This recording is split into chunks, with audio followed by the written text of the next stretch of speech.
نفس واحدة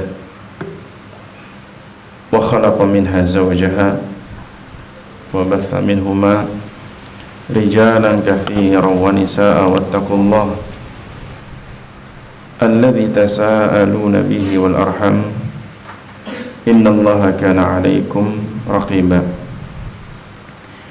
يا أيها الذين آمنوا اتقوا الله وقولوا قولا سديدا يصلح لكم أعمالكم ويغفر لكم ذنوبكم ومن يطع الله ورسوله فقد فاز فوزا عظيما فإن أصدق الحديث كتاب الله وخير الهدي هدي محمد صلى الله عليه وسلم وشر الأمور محدثاتها فإن كل محدثة في الدين بدعة وكل بدعة ضلالة وكل ضلالة في النار اللهم صل وسلم وبارك على المصطفى نبينا ورسولنا Muhammad sallallahu alaihi wasallam. Para bapak dan ibu, hadir dan hadirat yang semoga Allah merahmati kita semua. Alhamdulillah kita kembali dipertemukan Allah di kajian rutin bersama saya membahas dari kitab Tauhid yang dikarang oleh Syekh Muhammad Ibn Abdul Wahhab rahimahullah. Dan kita masih di bab ke-32 dari bab tentang firman Allah Subhanahu wa taala dalam surah Ali Imran ayat 175, "Innama dzalikumus syaitan yukhawwifu awliya'ah fala takhafuhum wa khafuni in kuntum mu'minin." Sesungguhnya mereka, yaitu para syaitan, tidak lain hanyalah menakut-nakuti kalian dan orang-orang yang bersama kalian. Fala takhafuhum, maka janganlah kalian takut kepada syaitan dan kepada teman-teman syaitan dari orang kafir. Wa khafuni in kuntum mu'minin, dan takutlah hanya kepadaku jika kalian betul-betul beriman. Kita bahas kemarin di pertemuan pertama bahwa begitulah wadhifatus syaitan, pekerjaan syaitan, takhwifun nas, menakut-nakuti manusia, dan mereka adalah musuh nyata bagi manusia, sebagaimana Allah mengingatkan dalam surah Fatir di ayat ke-7 atau di ayat ke-6, 6 dan 7, "Ya ayuhan nas inna wa'dallahi haqq fala taghurrannakumul hayatud dunya wala yaghurrannakum billahil gharur." Wahai manusia, sesungguhnya janji Allah itu benar, maka janganlah kehidupan dunia ini memperdaya kalian, dan jangan pula syaitan jangan pula syaitan yang pandai menipu kalian memperdaya kalian dari beriman kepada Allah. Di ayat ke-7 Allah mengatakan, "Inna syaitana lakum aduun." Sesungguhnya syaitan itu bagi kalian itu musuh. Inna syaitana lakum aduun. Sesungguhnya syaitan bagi kalian wahai manusia aduun, musuh. Fattakhidhuhu aduwa, maka jadikan dia musuh. Jadikan dia musuh. Dan seorang yang menyatakan diri bahwa syaitan musuhnya, maka tidak boleh membangun loyalitas kepada syaitan. Tidak boleh membangun loyalitas ketaatan kepada para syaitan, dan tidak membantu syaitan dalam menjerumuskan manusia kepada kesesatan. Kemudian, "Innama yad'u hizbahu liyakunu min ashabis sa'ir." Kata Allah, sesungguhnya para syaitan mengajak, menyuruh orang-orang yang diajak untuk menjadi kelompoknya supaya liyakunu min ashabis sa'ir, supaya menjadi penghuni neraka sa'ir bersama mereka. Begitulah syaitan yang menginginkan dari manusia agar menjadi pengikut yang sama-sama masuk neraka jahanam. Karena yang menakut-nakuti, terutama menakut-nakuti dari janji Allah Subhanahu wa taala. Menakut-nakuti kefakiran, kemarin kita bahas juga. Menakut-nakuti apa? Kefakiran, sehingga takut dengan rezeki Allah Subhanahu wa taala. Menakut-nakuti wali-wali Allah dengan apa yang Allah janjikan tidak benar dan sebagainya.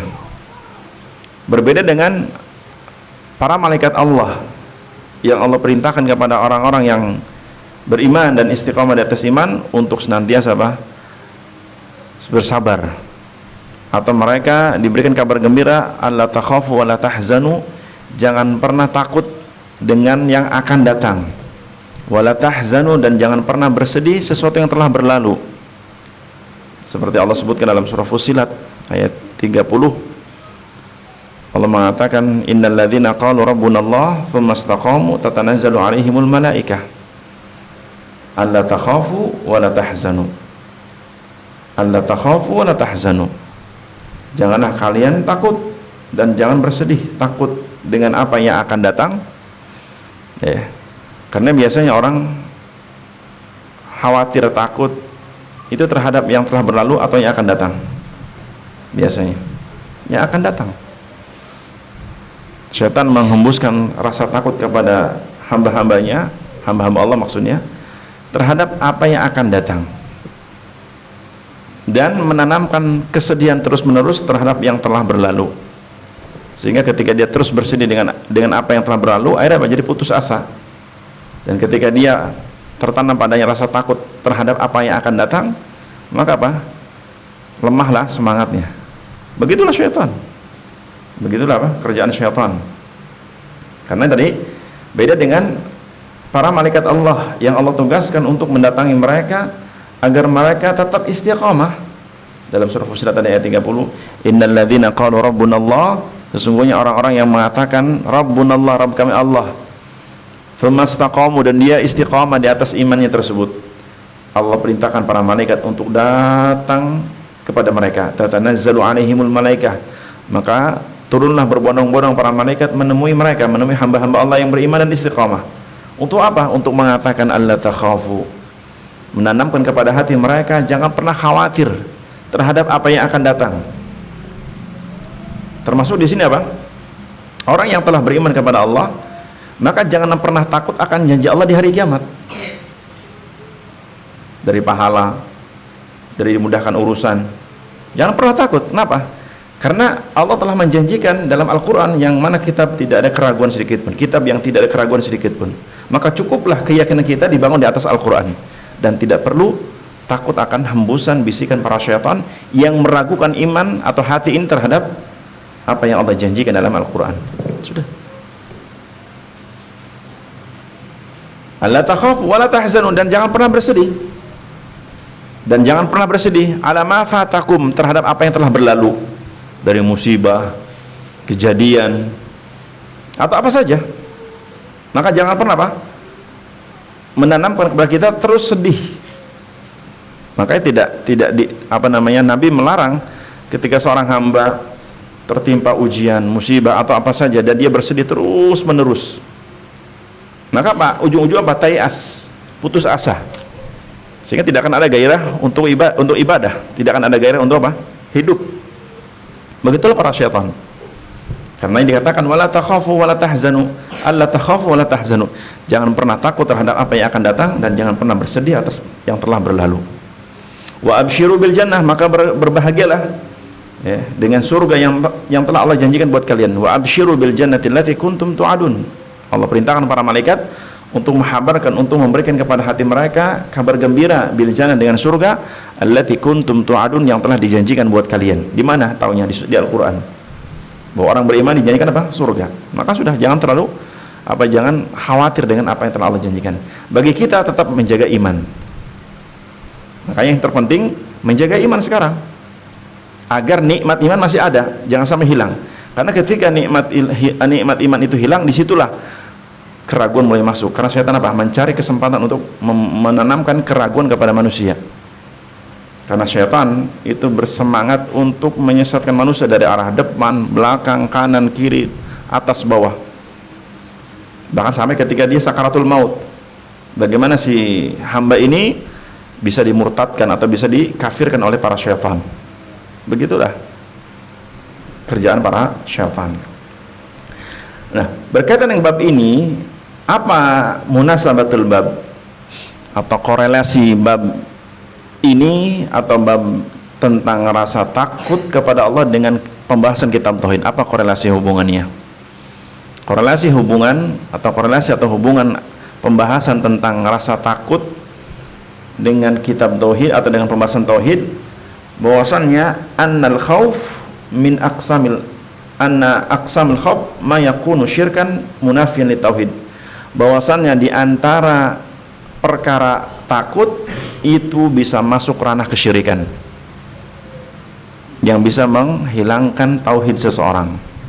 Jadi munasabatul bab atau korelasi pembahasan tentang rasa takut ini dengan pembahasan kitab tauhid atau dengan pembahasan masalah akidah, bahwa sebagian di antara rasa takut bisa masuk ranah kesyirikan yang menyebabkan akidahnya rusak. Yang menyebabkan apa? Akidahnya rusak atau akidahnya apa? Hilang. Dan tadi ternyata syaitan bersikeras bagaimana apa? Menyesatkan manusia. Makanya kalau kita pernah singgung kemarin, seperti contoh di surah Sad ya, juga ada di surah Sad ayat ke-70-an. Coba kita baca. Terutama ketika iblis, pimpinannya para syaitan, diusir oleh Allah dari surga, kemudian Allah Subhanahu wa taala melaknatnya. Kemudian syaitan atau iblis meminta kepada Allah untuk ditangguhkan. Ya kan, coba kita baca dari surah Sad. Dari ayat umpamanya kita baca ayat 73 sampai 83-an. Allah mengatakan, fasajadal malaikatu kulluhum ajma'un. Semua para malaikat yang diperintahkan untuk sujud, mereka sujud semua. Illa iblis, kecuali iblis di situ yang tidak mau sujud. Illa iblis, kecuali iblis. Istakbara, dia menyombongkan diri. Wa kana minal kafirin, dan dia termasuk hamba-hamba yang dikafirkan atau hamba yang kafir kepada Allah Subhanahu wa taala. Kemudian Allah berkata kepada iblis, qala ya iblis, wahai iblis, ma mana'aka an tasjuda lima khalaqtu bi yadai. Wahai iblis, kenapa engkau tidak mau sujud terhadap yang kepada yang telah aku ciptakan dengan kedua tanganku, maksudnya Adam. Astakbarta am kunta minal alin, apakah engkau menyombongkan diri atau engkau merasa alin lebih baik? Apakah engkau menyombongkan diri atau engkau merasa alin, tinggi diri? Apa jawaban iblis? Qala ana khairum minhu, aku lebih baik dari dia. Merasa lebih baik di sini apa? Sifatnya iblis yang menyebabkan masuk ke istakbar, sombong. Dan kita pernah menyampaikan juga bahwa hadis Nabi tentang definisi sombong itu apa? Batarul haqqi wa ghamtun nas, kata Nabi. Sombong itu menolak kebenaran dan merendahkan manusia, terutama merendahkan orang yang membawa kebenaran. Nah, di sini kalau kita melihat ya, iblis merasa lebih baik dari Adam. Ana khairum minhu, aku lebih baik darinya. Di hadapan siapa? Allah Rabbul Alamin. Dia merasa atau menyatakan merasa lebih baik di hadapan Allah Rabbul Alamin daripada apa? Adam. Apakah pernyataan iblis diterima oleh Allah atau Allah malah murka? Malah murka. Menunjukkan bahwa pernyataan iblis yang merasa lebih baik tidak diterima oleh Allah Subhanahu wa taala, dan itu tercela. Sehingga sebelum iblis mengatakan ana khairum minhu, Allah berkata kepadanya, astakbarta, apakah kau menyombongkan diri? Dan perlu mengatakan, apakah menyombongkan diri mesti apa? Menyombongkan diri di hadapanku, atau di sini perlu mengatakan istakbarta fil jannah, menyombongkan diri di surgaku ini. Karena tidak Allah izinkan orang-orang yang menyombongkan diri tinggal di surga dan tinggal bersama al-abrar, para malaikat yang mulia. Tidak pantas ya. Karena di ayat yang lain di surah Al-A'raf yang disebutkan, ma mana'aka an tatakabbara fiha, ya, tidak berhak atasmu menyombongkan diri di surga. Artinya surga bukan tempat orang sombong. Sehingga di pernyataan di sini bahwa Allah mengatakan, astakbarta, apakah kau menyombongkan diri di surga ini dan di hadapan Allah? Am kunta minal alin, atau engkau termasuk orang yang tinggi diri? Dan ternyata iblis mengatakan, ana khairu minhu, aku lebih baik dari dia. Dikiranya pernyataan ini keluar dari istikbar dan aliyah, menyombongkan diri dan ketinggian, semuanya sama. Artinya ucapan iblis, ana khairum minhu, itu masuk ke dalam dua ranah, ranah kesombongan dan ranah tinggi diri. Dan dia menyatakan khalaqtani min nar, engkau ciptakan aku dari api, wa khalaqtahu min tin, dan engkau ciptakan dia dari tanah. Maka mendengar jawaban iblis yang sombong ini, Allah mengatakan fakhruj minha, qala fakhruj minha, keluar engkau dari surga ini, fa innaka rajim, sungguh engkau terlaknat, wa inna 'alaika la'nati ila yaumiddin, dan sungguh laknatku menimpa dirimu sampai hari kiamat. Kalau kita melihat di surah Al-A'raf itu dengan sedikit makna atau lafaz namanya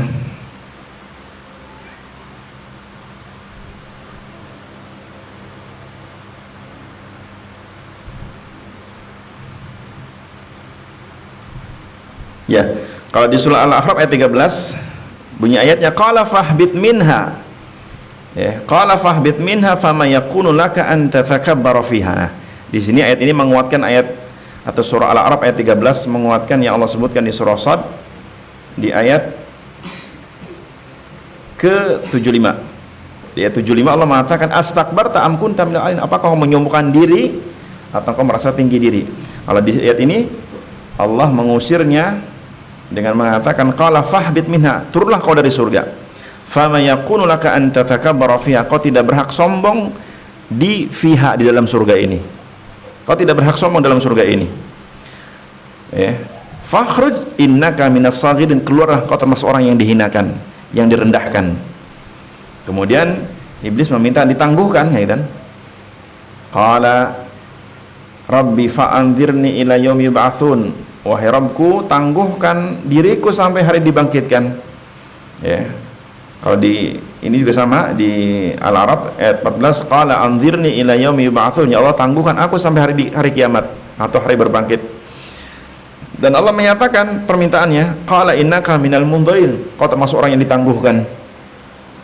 Sama di surah Shad juga sama, qala fa innaka minal mundzirin ila yaumil waqtil ma'lum, sampai batas waktu yang telah ditentukan. Nah, setelah itu, setelah dia si iblis mendapatkan kepastian bahwa umurnya ditangguhkan, dia bersumpah di hadapan Allah. Apa sumpahnya? Qala fa bi'izzatika, demi kemuliaanmu. Lihat, iblis telah dinyatakan kafir, terlaknat, sumpahnya benar masih, tapi tidak menjadikan dia mukmin kan. Fa bi'izzatika, demi kemuliaanmu ya Allah. Ada banyak orang di zaman sekarang ngaku muslim, sumpahnya kepada selain Allah,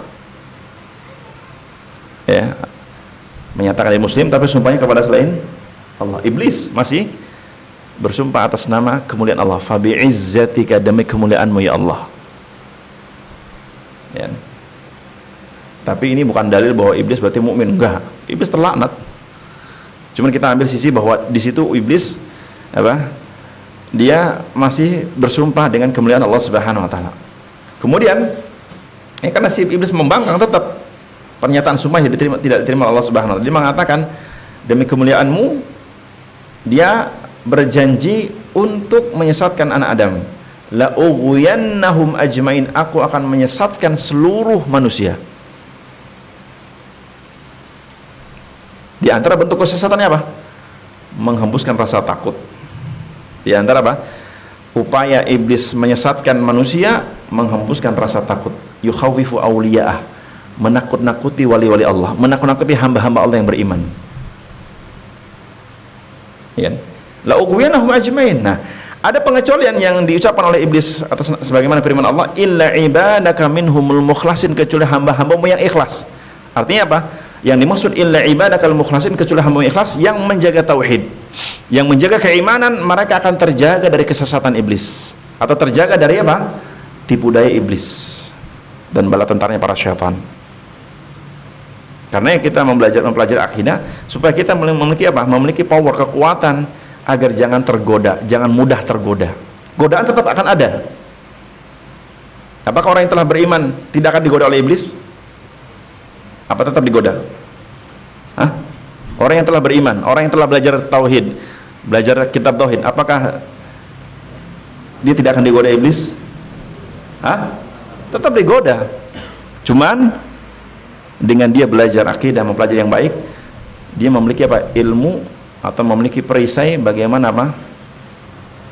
membentenginya. Iya.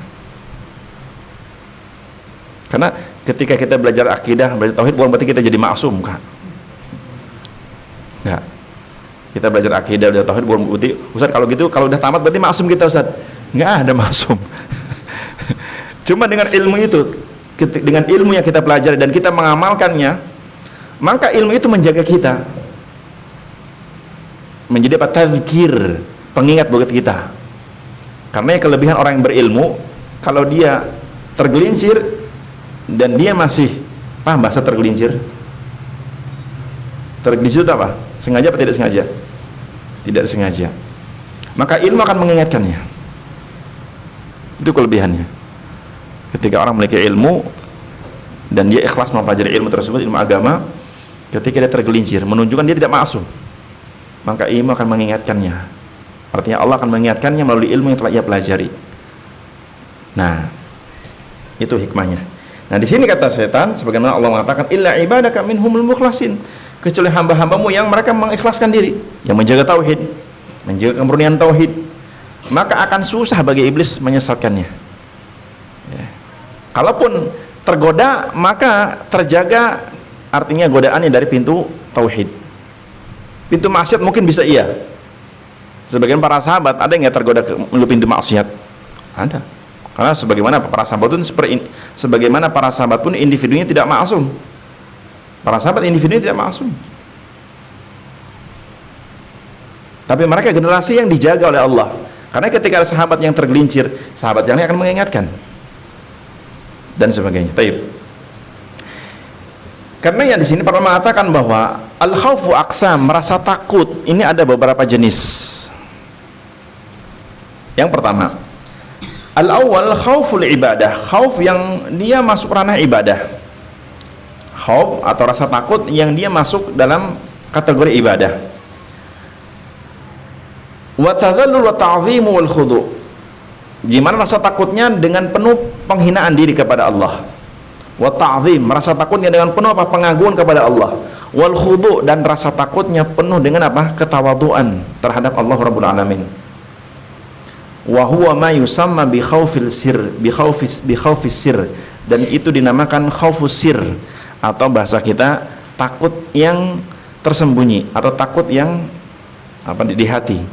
Maksudnya takut yang memang sudah jadi konsekuensi iman.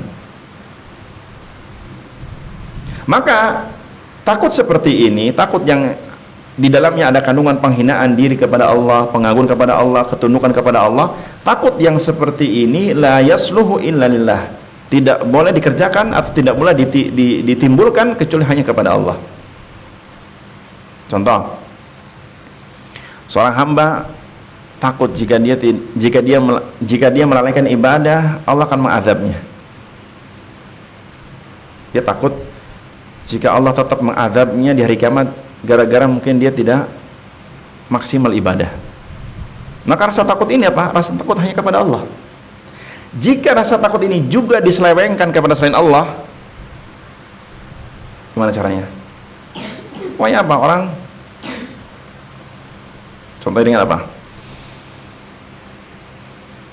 Kalau dia umpamanya tidak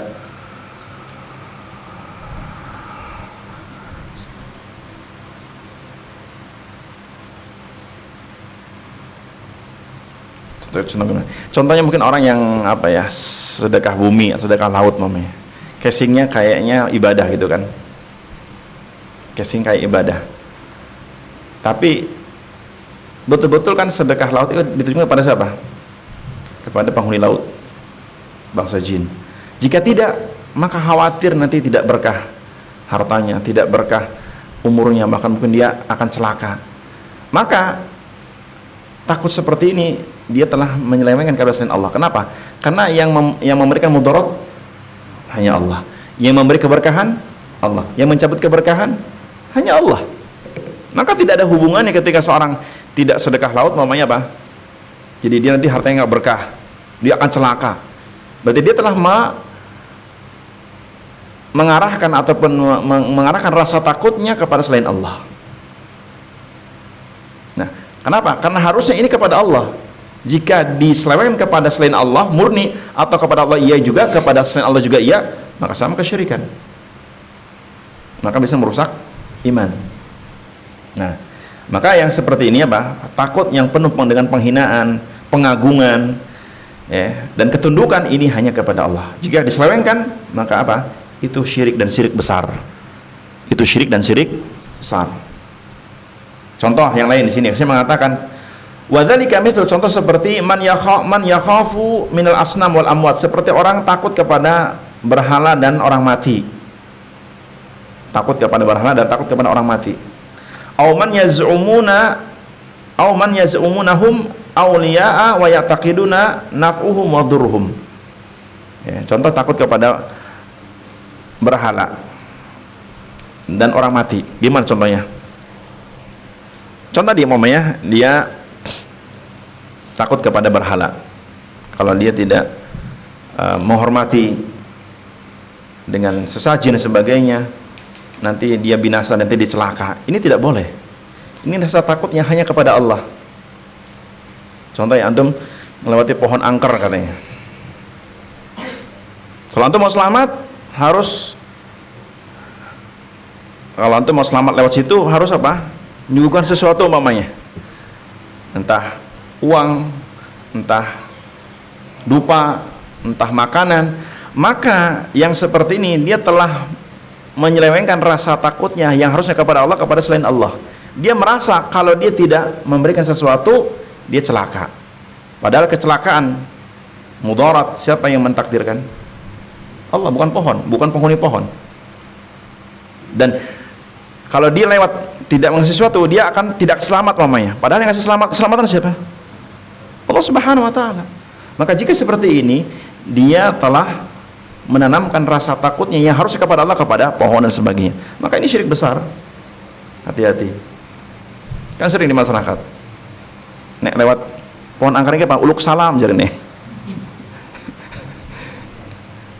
Maka walaupun tidak menyuguhkan sesuatu, tapi dengan dia berkeyakinan kalau dia nggak uluk salam celaka, berarti dia telah menanamkan rasa takutnya kepada selain Allah, dan itu kesyirikan, syirik besar. Hati-hati. Apalagi di hutan-hutan seperti ini. Nah, ada yang masuk sini uluk salam?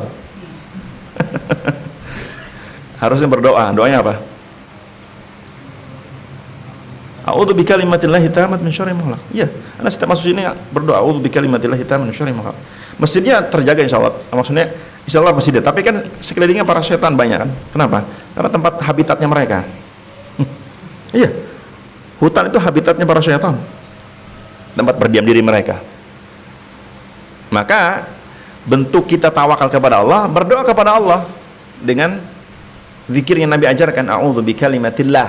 Ingat, bikalimatillah at-tamma min syarri ma khalaq. Bukan ngapunten Mbah penghuni, bukan gitu. Ini malah menyelewengkan. Kan gitu. Ini menyelewengkan. Atau kepada orang mati, kata Syekh, orang mati. Hampir tertanam di hati banyak kaum muslimin. Sama orang mati biasanya ada takut nggak?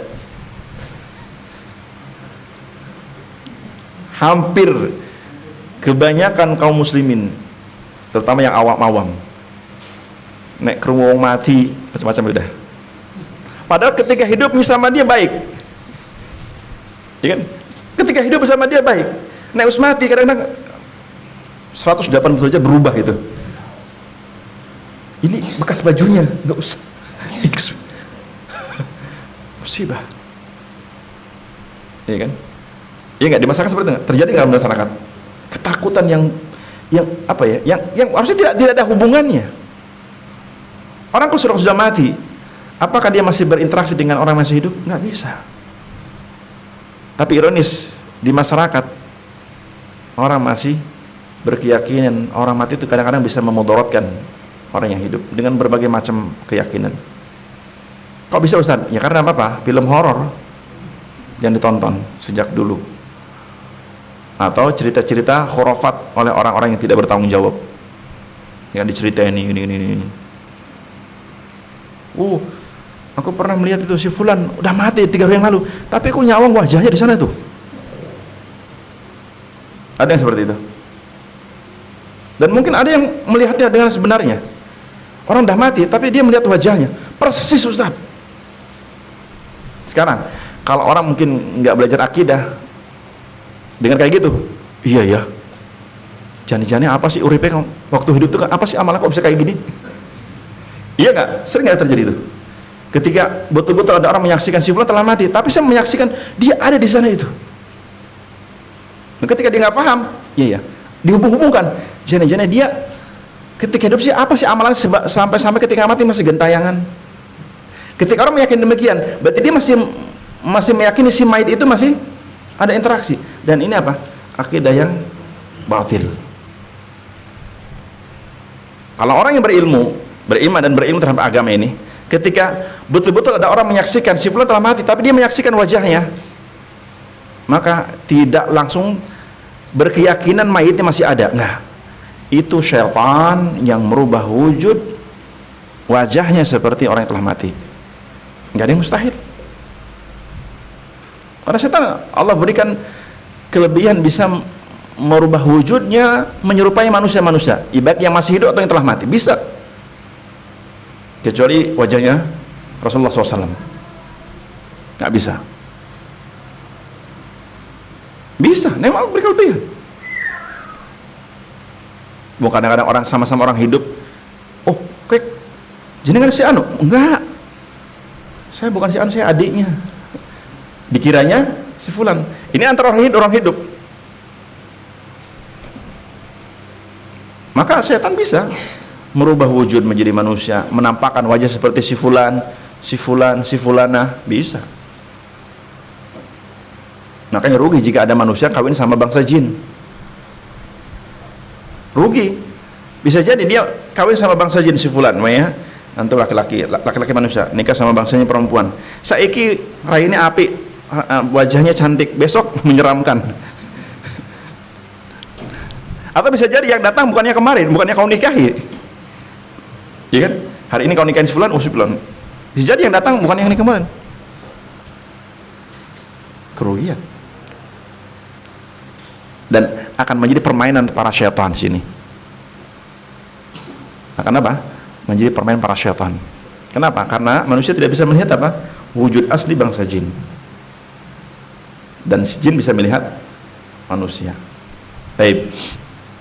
Jadi di sini takut kepada berhala, orang mati, dan meyakini bahwa selain Allah bisa memberikan mudarat atau manfaat, ini bentuk rasa takut yang harusnya kepada Allah. Jika kepada selain Allah menjadi kesyirikan, dan itu syirik besar. Nah, ini hubungan antara pembahasan rasa takut dengan pembahasan akidah. Kama yaf'aluhu ba'du ubadil kubur, sebagaimana orang-orang yang nyembah kubur, yang mengagungkan kuburan, ada takut seperti ini, ada pada hati mereka. Lihat orang-orang yang mengagungkan kuburan-kuburan, entah kuburan wali, kuburan apa, pasti di hati mereka ada pengagungan kepada yang dikubur, si mayit maksudnya. Dan otomatis bersamaannya ada rasa takut, kalau nggak gini nanti gini. Apalagi sebagian orang, masya Allah, naudzubillah, ketika dia umpamanya tidak ngasih sesajin ke pohon apa, didatangi dalam mimpinya, makin rasa takutnya apa makin kuat. Akhirnya apa? Jadilah penyembah selain Allah. Dan itu awal mulanya didatangi lewat mimpi, karena memang syaitan bisa mendatangi seorang lewat mimpi. Iya, setan dari bangsa jin bisa mendatangi seorang lewat mimpi. Nah, ketika orang sudah terikat hati dengan hal-hal yang berkaitan pengagungan kepada selain Allah, maka disitulah setan sudah mendapatkan jalan. Jika dia tidak segera menepisnya, tidak segera menutupnya, maka setan akan leluasa menyesatkan orang ini dengan terus menghembuskan rasa takut, yang pada akhirnya dia akan menyembah selain Allah. Nah, ini rasa takut yang pertama ya, yang dia bagiannya apa? Ibadah dan harus kepada Allah. Jika kepada selain Allah, maka dia kesyirikan. Yang kedua, jenis rasa takut yang kedua, al-khaufut tabi'i wal jibilli. Rasa takut yang sifatnya tabi'i, tabiat, atau jibilli, insting, bawaan. Fahadha fil asli mubah. Rasa takut seperti ini asalnya mubah. Mubah itu apa? Boleh. Contoh gimana? Contoh takut digigit anjing. Boleh nggak? Anak nggak mau lihat situ. Itu anjing yang punya itu galak. Nggak diikat lagi anjingnya itu. Anak nggak mau lihat situ. Anak takut. Takut digigit anjing. Ini takut ibadah apa takut tabi'i atau takut jibili, insting? Ini insting dan ini tidak masalah. Ini mubah. Sebagaimana boleh nggak? Anak nggak takut anjing kayak gitu. Datang tak pukul ya. Boleh nggak seperti itu? Juga boleh. Karena ini mubah. Boleh tak boleh iya, boleh nggak kan? Mubah. Tahu mubah? Mubah tuh nggak ada konsekuensi. Boleh iya, boleh nggak. Kalaupun iya, tetap pada ranah fitrahnya. Kalaupun nggak takut, berarti dia luar biasa gitu kan. Bahkan anak waktu dulu ketika masih SMP, diajari ada orang yang memang suka melatih anjing. Kalau ada anjing nyerang, antum jangan lari, jongkok, pura-pura ambil batu. Dan saya pernah praktekkan, betul takut. Iya. Bahkan dulu saya waktu pengalaman saya mondok dulu, waktu saya mondok, kebetulan pondok saya kan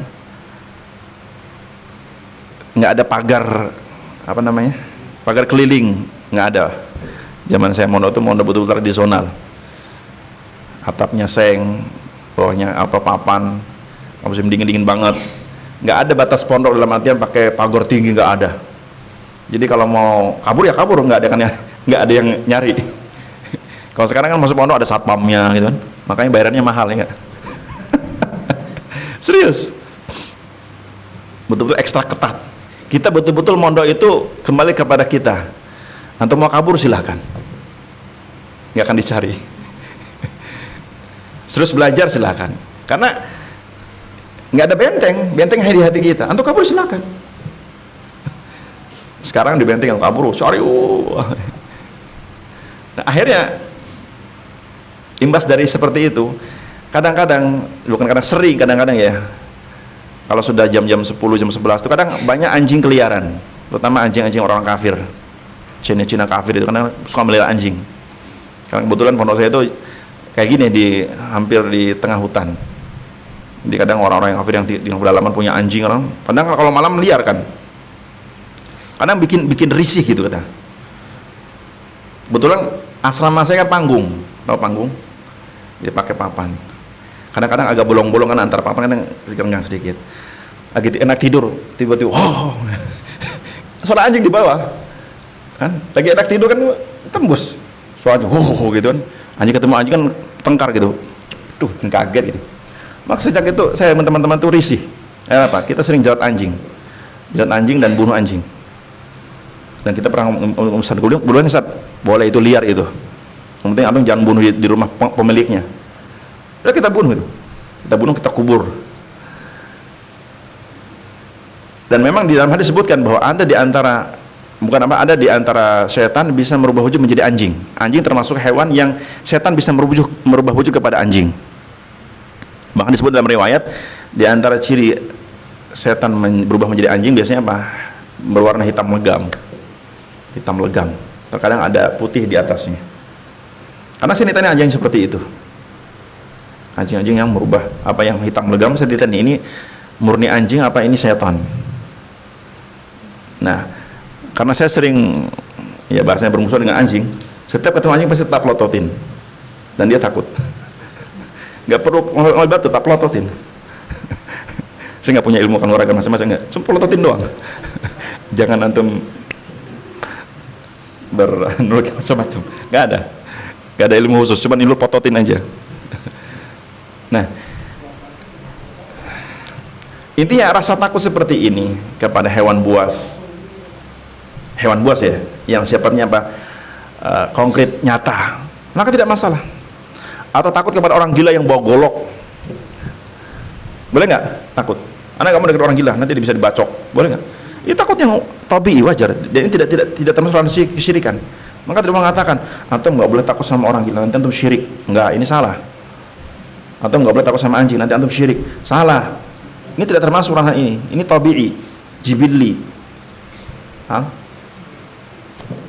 Nah, ini jenis takut yang kedua. Atau kepada seseorang sekalipun, karena ada sebab. Takut kepada seseorang karena ada sebab. Contoh, Nabi Musa alaihissalam takut kepada Fir'aun setelah membunuh suku Qibtiyah tanpa disengaja. Pernah membaca ayatnya? Nabi Musa alaihissalam, orang yang kuat, keker, ketika sedang berjalan di kota Mesir, mendapati dua orang sedang berkelahi, satu dari Bani Israel, satu dari suku Qibtiyah. Suku Qibtiyah sukunya Fir'aun, berkulit putih. Kemudian orang yang dari Bani Israel meminta tolong kepada Nabi Musa, minta tolong untuk dilerai gitu maksudnya, bukan minta tolong untuk dibunuh, enggak. Apa yang terjadi? Nabi Musa menolongnya, dan tanpa sengaja Nabi Musa memukulnya, dan pukulan yang menyebabkan kematian suku Qibtiyah tadi. Berarti kuat nggak Fir'aun? Nabi Musa kuat. Bahkan dalam riwayat sahih, pernah malaikat maut datang ke rumahnya, dipukul sama Nabi Musa dan mukanya ini. Dan itu hadis sahih. Nanti jangan berandai-andai, Ustaz ini malaikat maut, Ustaz. Hadis sahih. Baik, contoh kalau dalam surah Al-Qasas tentang Nabi Musa. Kalau antum baca dalam surah Al-Qasas ayat 15, wa dakhalal madinata ala hina ghaflatin min ahliha fawajada fiha rajulaini yaqtatilani hadza min syi'atihi wa hadza min aduwwihi. Jadi ketika Nabi Musa masuk ke kota Mesir, kota Memphis, ala hini ghaflatin min ahliha, ketika penduduknya sedang lengah, sedang santai, sedang mungkin di tempat masing-masing, dia mendapati fawajada fiha rajulain, dia mendapati dua orang sedang berkelahi, yaqtatilan, saling berpukulan. Hadza min syi'ati, satu orang laki-laki dari Bani Israil maksudnya, wa hadza min aduwi, satu dari musuhnya, maksudnya dari Fir'aun. Fastaghathahu alladhi min syi'ati, maka laki-laki yang dia termasuk dari Bani Israil meminta pertolongan kepada Nabi Musa untuk melerainya, untuk membelanya. Alladhi min aduwi, terhadap orang yang menjadi musuhnya. Apa yang terjadi? Fawakazahu Musa faqada alaih, maka Nabi Musa pun apa? Memukulnya, yang mengakibatkan kalah atau meninjunya dan mati seketika.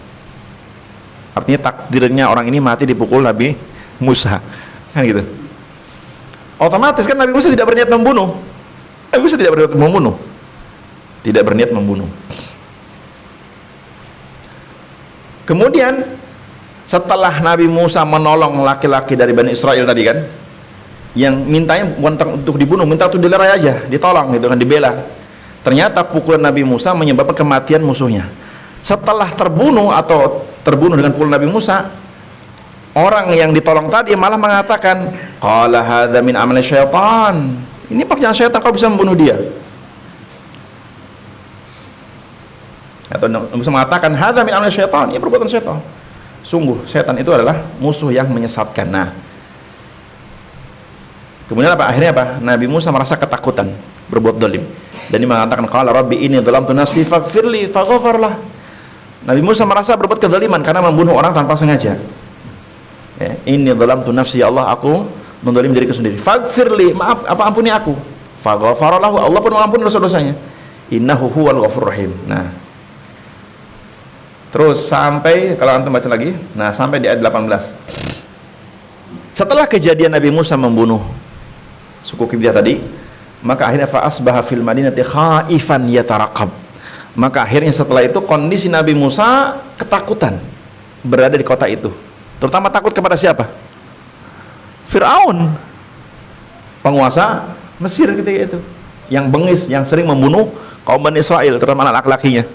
Ditambah Nabi Musa membunuh sukunya dia, ditambah posisi dia anak asuhnya, udah makin takut. Padahal dia orang yang tangguh, ya kan? Tapi itulah tabiat. Makanya bohong.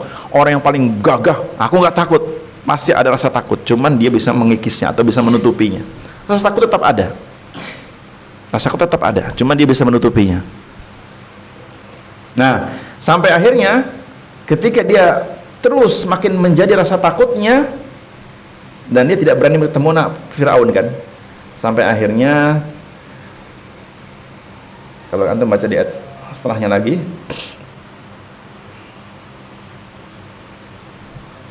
ada seorang laki-laki yang memberitahukan kepada Nabi Musa. Nah, di ayat 20, wa ja'a rajulun min aqsal Madinah yas'a qala ya Musa innal mala'a ya'tamiruna bika liyaqtuluka fakhruj ila inni laka minan nasihin. Maka datang seseorang yang mendapatkan berita bahwa Fir'aun dan orang-orang yang sedang bermusyawarah untuk membunuh Nabi Musa, karena berita ini telah sampai kepada Fir'aun. Disebutkan bahwa orang-orang telah berkumpul untuk membunuh wahai Musa. Fakhruj, maka keluar kau dari apa? Negeri ini. Inilah kami nasihin, sungguh aku menasihatimu dengan baik. Akhirnya Nabi Musa pergi kan. Nah, di sini menunjukkan bahwa rasa takutnya Musa kepada Fir'aun ini tabii, karena ada alasan, ada sebab. Apa sebabnya tadi? Dia membunuh tanpa sengaja. Fir'aun penguasa, dan memang sudah terbukti Fir'aun sering membunuh gitu kan. Ditambah dia orang tua yang mengasuh dirinya, otomatis siapa? Rasa takut itu ada, dan itu tabii. Nah, maka contoh seperti ini pun contoh rasa takut jibili atau tabii, tidak masuk ranah ranah ibadah. Karena di sini ketika Nabi Musa takut kepada Fir'aun, apakah Nabi Musa mengagungkan Fir'aun? Kan tidak. Sebagaimana orang takut anjing, apakah ketika dia takut anjing mengagungkan anjing? Kan tidak. Karena rasa takut ini bukan ada pengagungan dalamnya. Beda dengan orang takut sama penghuni pohon ini, ya. Maka dia ada pengagungan dan ada keyakinan kalau tidak melakukan sesuatu dia mau terkena mudarat, dia celaka. Ini yang menjadi masalah, dan itu masuk ranah ibadah, dan itu harus hanya kepada Allah. Ketika kepada selain Allah, maka menjadi kesyirikan. Bisa dibedakan dua ini? Bisa nggak? Alhamdulillah. Itu dua jenis rasa takut. Nah, termasuk takut kepada syaitan, boleh nggak?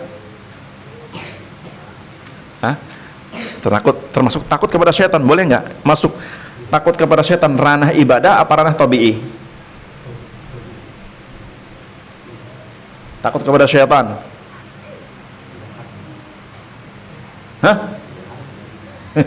Bingung sudah. Anak takut sama syaitan. Ini masuk ranah ibadah atau tabii? Gimana?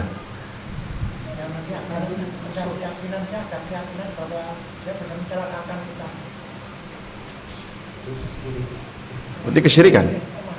Kesyirikan. Jika dia meyakini syaitan itu bisa mencelakain dia, kesyirikan. Masya Allah. Masya Allah. Kalau seandainya takut kepada syaitan, tapi dalam versi lain, nah takut syaitan menggoda ana sehingga ana tidak kuat dan terjadi maksiat, Mami, gimana? Kalau maksudnya takut tipu dari syaitan, tapi antum dengan membentengi akidah yang baik, itu takut pada tempatnya, tidak sampai mengagungkan syaitan, maka tidak termasuk. Maksudnya, maka bentuk takut kepada syaitan dari godaannya, maka bentuknya bukan mengagungkan syaitan. Kalau takut kepada syaitan tapi mengagungkan syaitan, disitulah ranah kesyirikannya. Tapi kalau dia menyatakan anak takut syaitan, jangan sampai syaitan menggodaku, maka anak harus memiliki akidah yang kuat. Tapi di siapa? Hanya takut tipu dayanya umpamanya. Sebenarnya kalau dia memiliki iman tidak perlu takut. Cuma mungkin karena iman belum kuat sehingga dia ada sedikit takut. Tapi takutnya bukan ranah mengagungkan, maka masih dimaklumi. Tapi siognya tidak. Siognya tidak, seharusnya tidak. Kenapa? Karena ketika dia betul-betul memahami dengan baik, tidak ada yang perlu takut dengan syaitan. Cukup antum beristiadah kepada Allah. Antum pergi ke kuburan malam-malam sendirian, mungkinkah mayit-mayit akan mencaplok dirimu? Kan nggak mungkin. Biasanya takut apa biasanya orang? Yang menjadi bayangan orang masuk kuburan malam-malam. Paling penampakan toh. Paling penampakan. Iya nggak? Kok bisa? Iya, San. Karena sudah pernah ada yang masuk ke hati duluan. Apa? Film horor. Coba anak kecil yang terjaga dari kecil, nggak pernah ditakut-takuti entah film, entah gambar horor, dan tidak ada pernah ada kata-kata yang terekam anak kecil itu, insya Allah berani dia, demi Allah, insya Allah berani, karena dia takutkan. Tapi kalau takut kegelapannya sendiri, takut anak nggak takut gelap, karena nggak bisa lihat, khawatir ada ular dan macam-macam. Ini tabi'i, ini tabi'i, ini tabi'i, tidak sampai meranah kepada apa? Kesyirikan. Nah, ketika timbul rasa takut kepada setan, tapi bukan pengaguan sifatnya lebih kepada godaannya, segera hilangkan atau tepis rasa takut ini dengan beristiadzah kepada Allah. Paham ya? Ketika terjangkiti ada rasa takut kepada setan, tapi bukan dalam rangka pengaguan setan, tapi takut kepada tipu dayanya, maka segera tepis rasa takut itu dengan isti'adah kepada Allah. A'udzubillahi minasyaitonir rajim. A'udzubillahi minasyaitonir rajim. Sudah. Bismillah.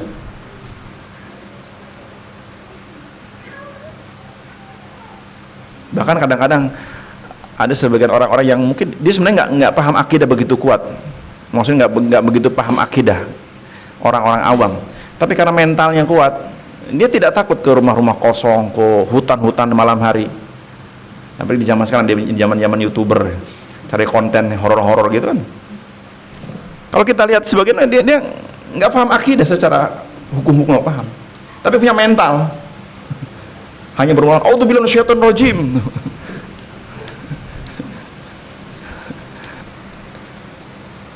Harusnya yang sudah belajar akidah lebih lagi. Gak usah takut. Cuman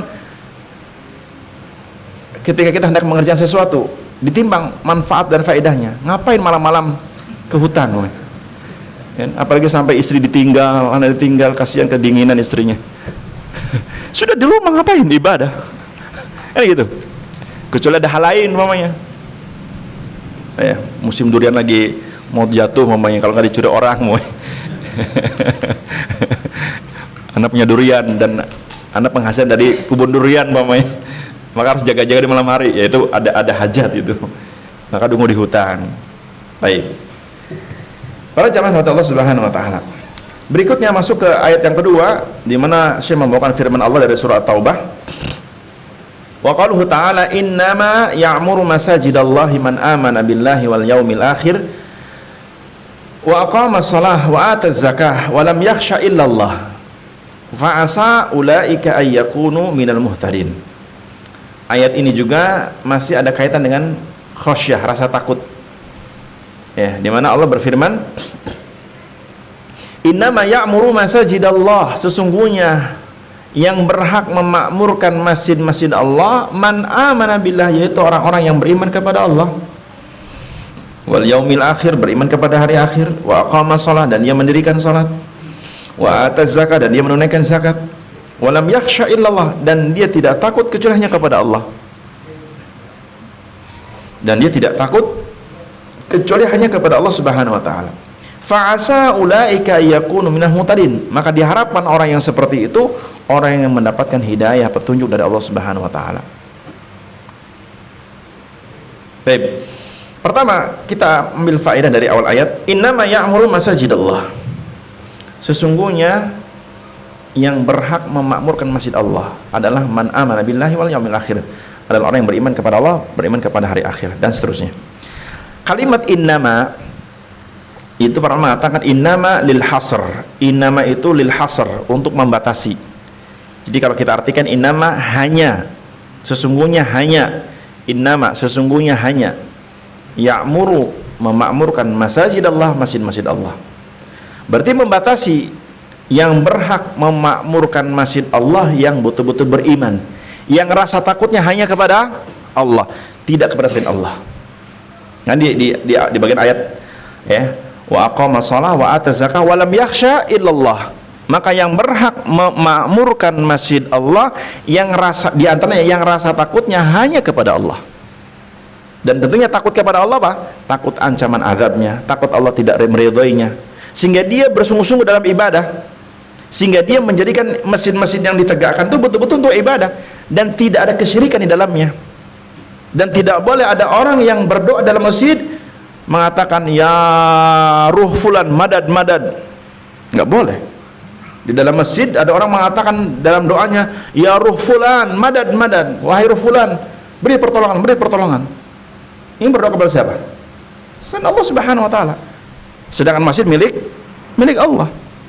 Makanya Allah menguatkan dalam surah Al-Jin, wa annal masajida lillah fala tad'u ma'allahi ahada, dalam surah Al-Jin.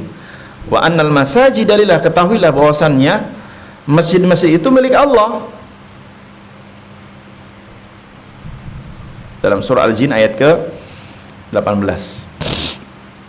Wa annal masajida lillah, sesungguhnya masjid-masjid itu milik Allah. Berarti kalau masjid itu milik Allah, Baitullah, berarti ibadah hanya kepada Allah. Sehingga Allah mengatakan fala tad'u ma'allahi ahada, maka jangan sampai berdoa bersamaan dengan Allah kepada selainnya. Paham? Jangan sampai bersamaan dia berdoa kepada Allah juga kepada selain Allah. Ini namanya kesyirikan. Allah nggak ridha. Karena masjid ini milik Allah. Allah tidak ridha jika masjid jadi sarana meminta kepadanya juga kepada selainnya.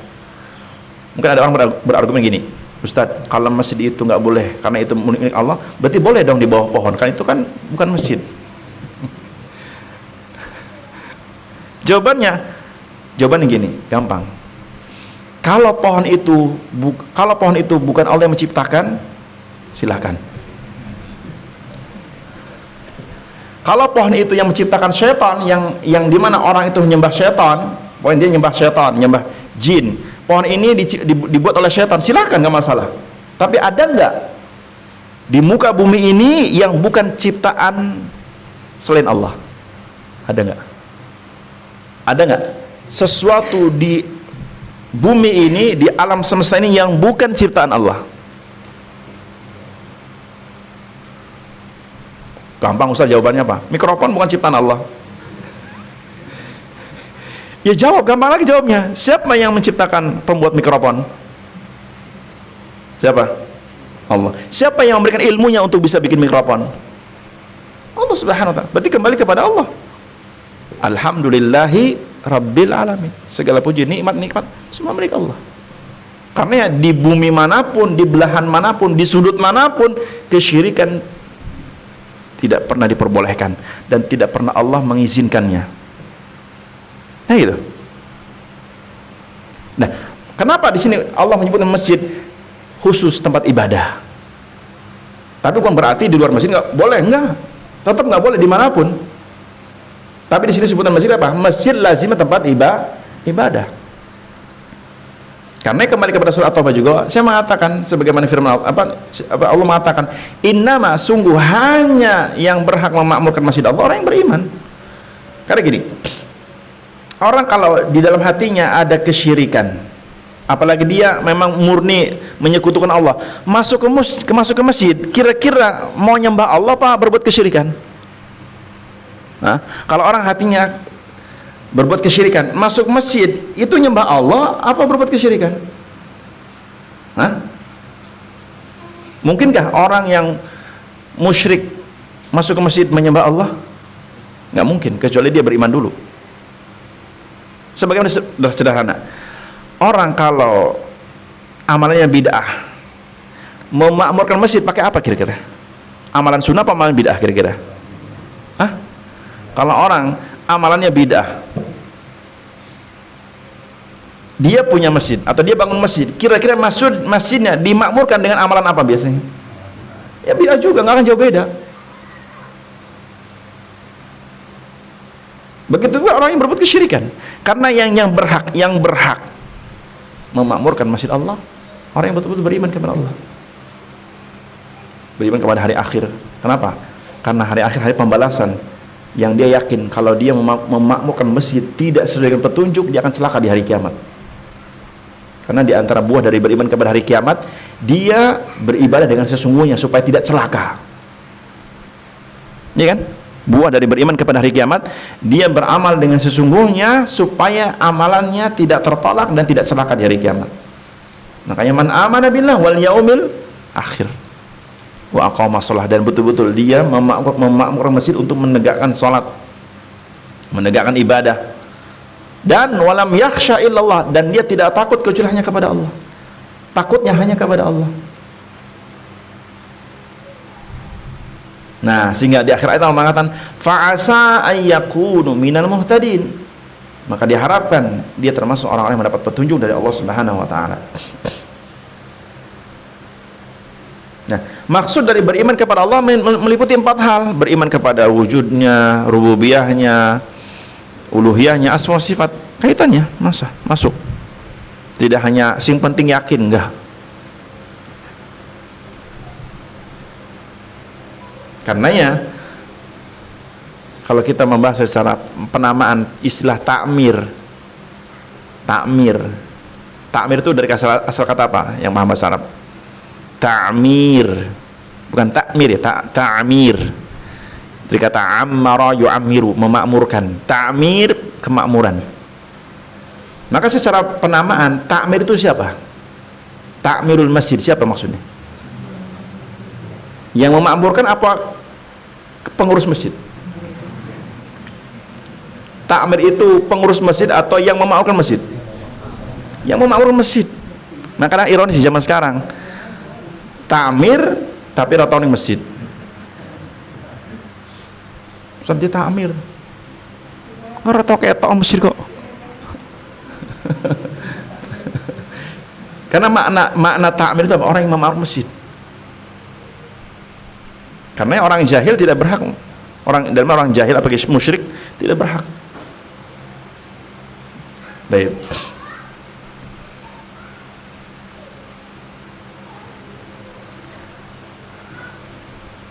Wal yaumil akhir yaumul qiyamah yusam bidzalik li'annahu la yauma ba'dah. Kenapa seorang yang memakmurkan masjid adalah orang yang beriman pada hari akhir? Karena tadi dia meyakini bahwa apa yang ia lakukan akan menjadi hisab di hari kiamat. Amal-amalan baik buruk semua akan menjadi hisab di hari kiamat, karena dia beriman kepada hari akhir.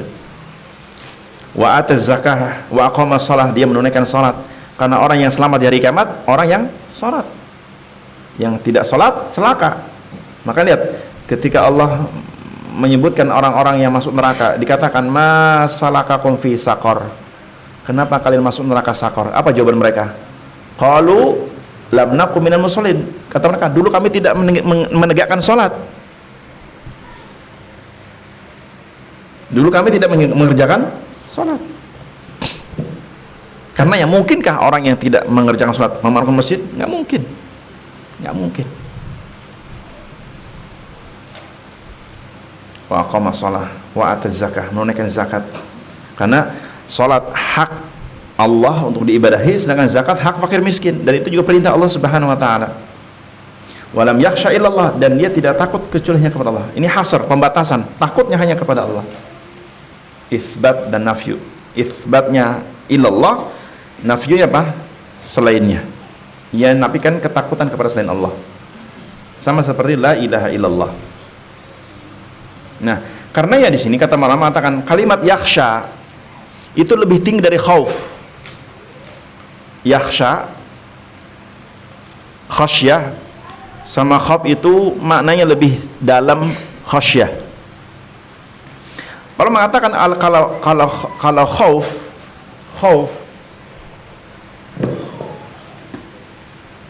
itu lebih umum.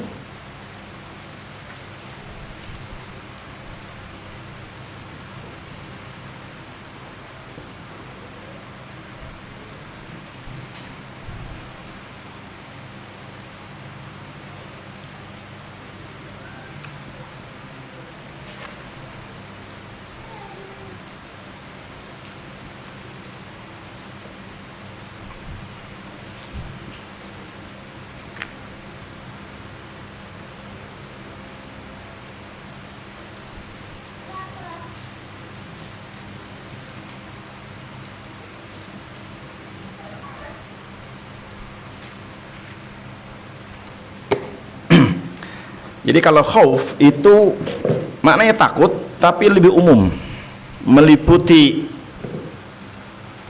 kepada selain Allah juga kepada Allah.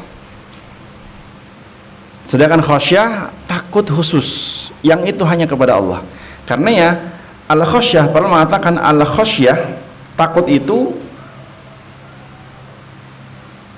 an takuna ma'al ilmi bil makhsya.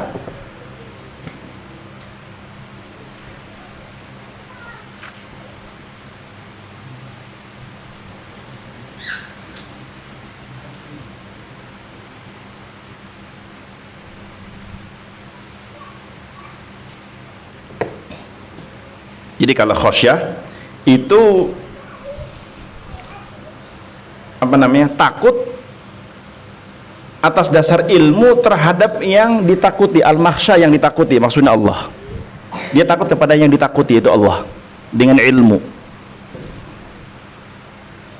Karena ya Allah Subhanahu wa taala mensifati orang yang betul-betul takut kepada Allah ulama. Karena Allah mensifati yang betul-betul takut kepada Allah dengan baik itu ulama. Kenapa? Dengan ilmunya dia takut kepada Allah, takut kepada Allah yang dia sembah. Sehingga Allah mengatakan dalam surah Fatir ayat 28, innama yakhsyallaha min ibadihil ulama. Sungguh yang betul-betul, nah, innama kan artinya pembatasan, hasr. Innama, sungguh yang betul-betul takut, yakhsyallah, yang takut hanya kepada Allah, min ibadihil ulama, dari kalangan hamba-hambanya yang berilmu. Sehingga khasyah itu apa? Rasa takut, al-khauf, rasa takut ma'al ilmi, dengan ilmu, bil mahsa, terhadap yang ditakuti, yaitu yang disembah Allah. Bagaimana maksudnya bil mahsa? Ya dengan pengagungannya, dengan apa, ta'zimnya kepada Allah, khudu'nya kepada Allah, itu khasyah. Karena yang bisa seperti ini apa? Orang yang berilmu, yang memiliki ilmu agama, yang dia paham terhadap ilmunya dan mempraktekannya.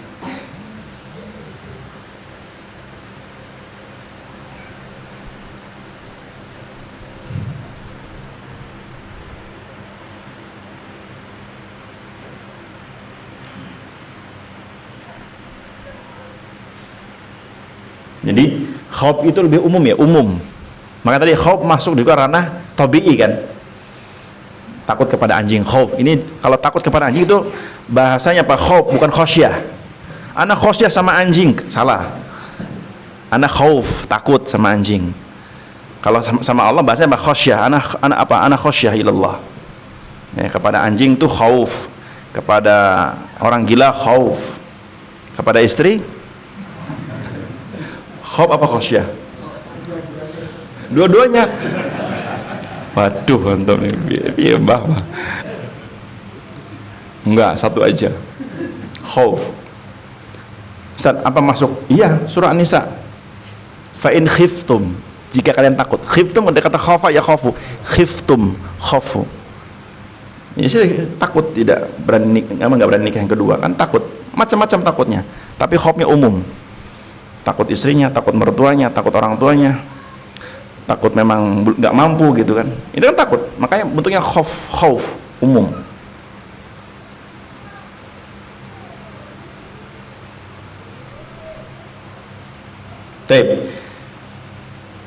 Jadi khasyah di sini apa? Takut yang lebih khusus dari khauf. Khasyah, rasa takut lebih khusus dari khauf, karena dia hanya kepada Allah dan dia takutnya bersama dengan yang ilmu. Ilmu kepada yang disembah itu Allah Subhanahu wa taala. Maka orang yang memiliki khasyah di sini kepada Allah tentunya apa? Punya ilmu. Ma'ahul ilmu, bersamanya ilmu. Bersamanya apa? Dia ilmu. Karena berilmu terhadap agama, tentang kalamullah, tentang hadis Nabi, sehingga timbul rasa takutnya kepada Allah. Makanya sebenarnya kita mengkaji seperti ini, mengkaji akidah, mengkaji ayat-ayat Allah, hadis Nabi, supaya apa? Supaya khauf apa khasyah? Supaya muncul khasyah sebenarnya. Kita mempelajari ilmu agama, ya kan, sumber ilmu agama Al-Quran kan, dan hadis-hadis Nabi SAW dan para ulama. Supaya apa? Supaya timbul rasa khasyah kepada Allah. Itu. Makanya para ulama menyebutkan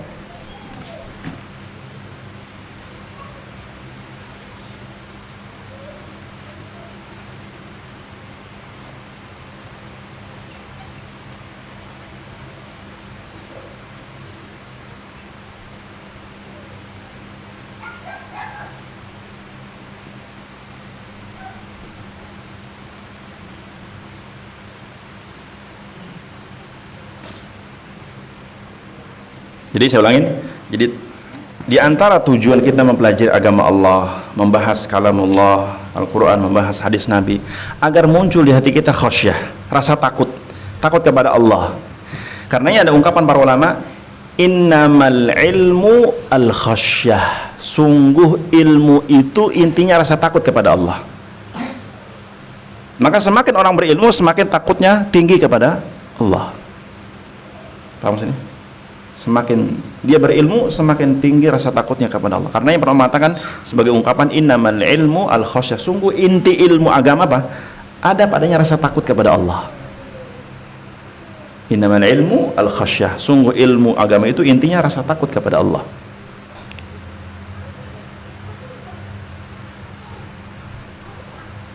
Makanya juga ulama mengatakan innamal ilma hadzal din yurithul khasyah, sungguh ilmu agama ini melahirkan rasa takut.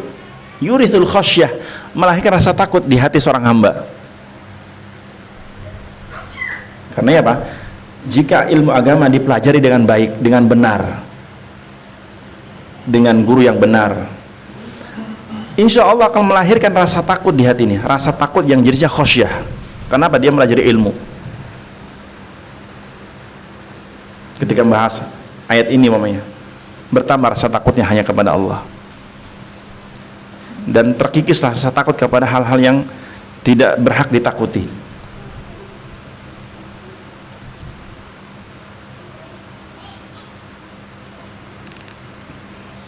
Makanya tadi di surah Fatir ayat 28, Allah membatasi yang betul-betul takut kepada Allah yang berilmu terhadap agamanya, yang berilmu terhadap agamanya. Sehingga kalau kita melihat di akhir ayat atau 18 tadi, fa'asa ulaika ayyakunu minal muhtadin, diharapkan orang-orang yang betul-betul takutnya hanya kepada Allah, itulah yang mendapatkan petunjuk.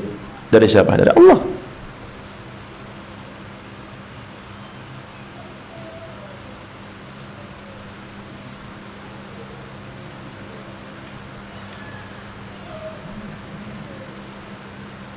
Nah, juga bahwa dari orang yang takut khasyahnya yang kepada Allah, dia tidak akan pernah takut dengan ancaman kemudaratan dari selain Allah.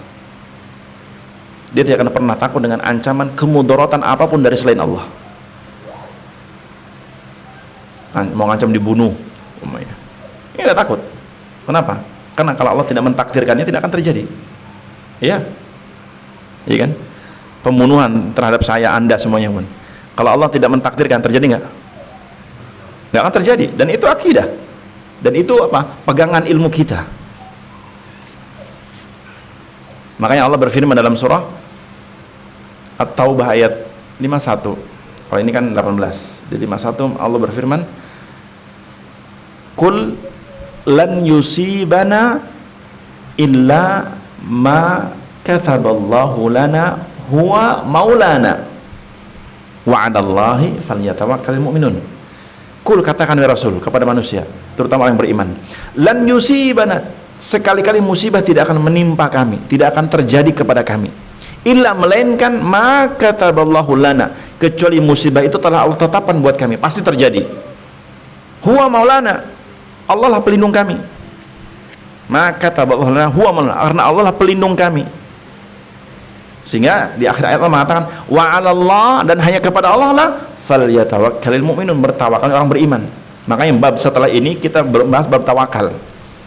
Setelah bab ini kita bahas bab tawakal, karena di antara konsekuensi orang yang takutnya hanya kepada Allah, berarti tawakalnya hanya kepada Allah.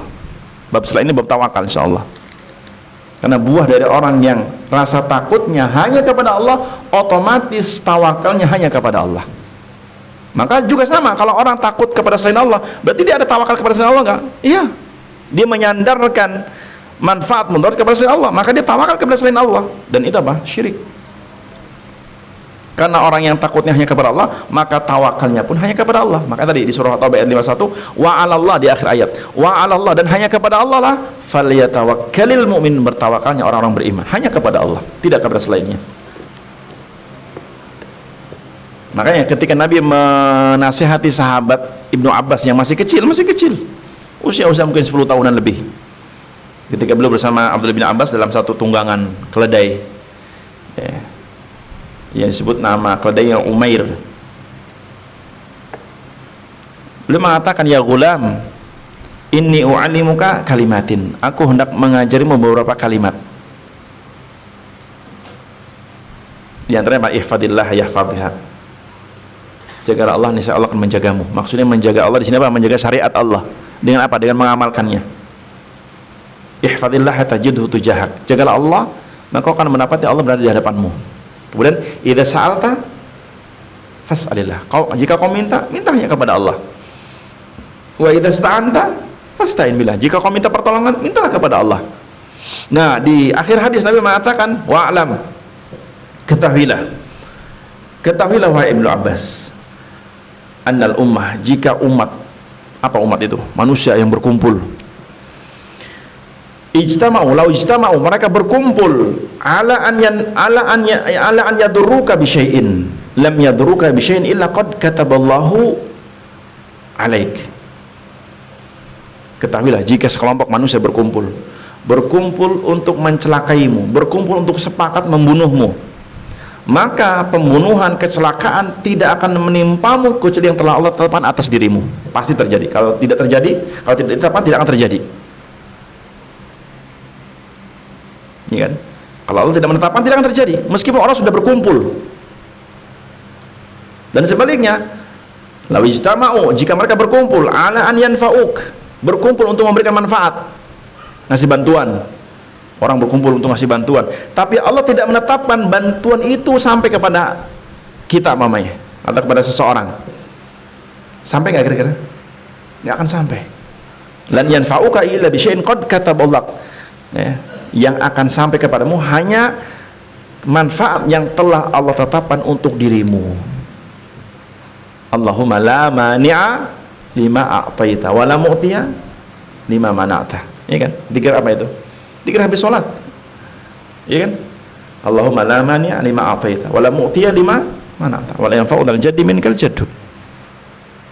Ini menunjukkan bahwa kita diajar oleh Nabi bahwa manfaat mudarat itu hanya dari Allah. Maka lihat, ketika Nabi SAW, bahkan sering nggak Nabi orang-orang musyrik merencanakan pembunuhan Nabi, sering nggak? Sering nggak? Sering. Tapi Nabi selamat nggak? Kenapa? Karena Allah tidak mentakdirkan mati di tangan orang musyrik. Bahkan ketika Nabi sebelum hijrah ke Madinah, rumah Nabi sudah dikepung nggak oleh orang musyrik, oleh Abu Jahal. Bahkan Abu Jahal mengumpulkan seluruh pemuda-pemuda Quraisy, pemuda-pemuda Arab, yang kalau kita melihat sejarahnya bahwa di antara tujuan Abu Jahal mengumpulkan seluruh pemuda-pemuda Quraisy, jadi kalau Bani Hashim mau menuntut pembunuhan Nabi Muhammad, dia akan kesulitan. Karena apa? Yang dituntut orang banyak, kabilah banyak. Itu ide gilanya Abu Jahal kan. Bahkan membuat sayembara, siapa yang berhasil membawa Muhammad hidup atau mati atau kepalanya, baginya mi'atun naqah, 100 ekor unta. Ya, itu sayembara Abu Jahal. Siapa yang berhasil membunuh Nabi Muhammad dan membawa kepalanya, baginya mi'atun naqah, 100 ekor unta. Ya, kalau satu ekor unta harganya 50 juta, kali 100 berapa? Ya, 5M. Sugih mendadak ya. Tapi berhasil nggak? Nggak berhasil. Kenapa nggak berhasil? Karena Allah tidak mentakdirkan kematian Nabi Muhammad di tangan orang-orang seperti itu. Meskipun sudah dikumpul, sudah berkumpul kan. Bahkan ketika Nabi dikepung rumahnya, Nabi ada di dalam rumah nggak? Ada. Ketika rumah Nabi SAW dikepung, itu sudah Nabi di dalam rumah. Karena mereka membunuhnya apa? Tidak mau dalam rumah. Mereka mau membunuh di luar rumahnya ketika Nabi keluar.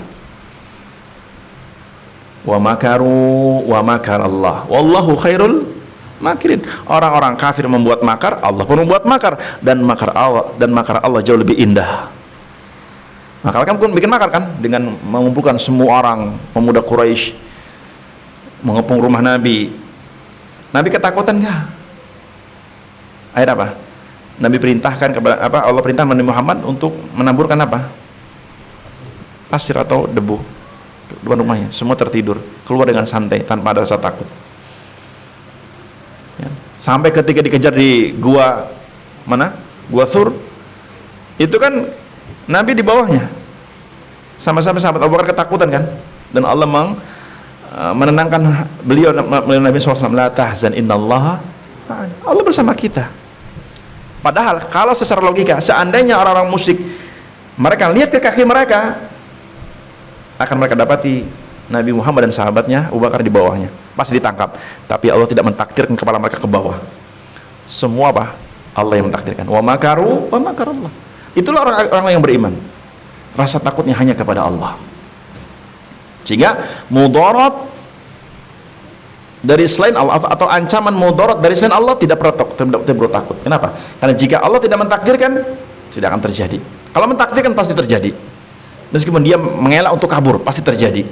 Tapi penting ketika dia ridho kepada takdir, ketika takdir itu terjadi menimpa dirinya, dia tidak celaka karena hatinya apa? Lurus, tidak rusak. Sekarang, umpamanya apa? Orang ngancam mau membunuh. Dia sudah ketakutan. Sampai dia, oh pokoknya ketakutan luar biasa. Kemudian ternyata pembunuhan itu tidak terjadi. Ada sisi dosa nggak di sini? Secara apa namanya, pembahasan keyakinannya ada. Ketika dia meyakini bahwa orang itu pasti membunuh dirinya, ini jadi masalah. Atau orang itu apa?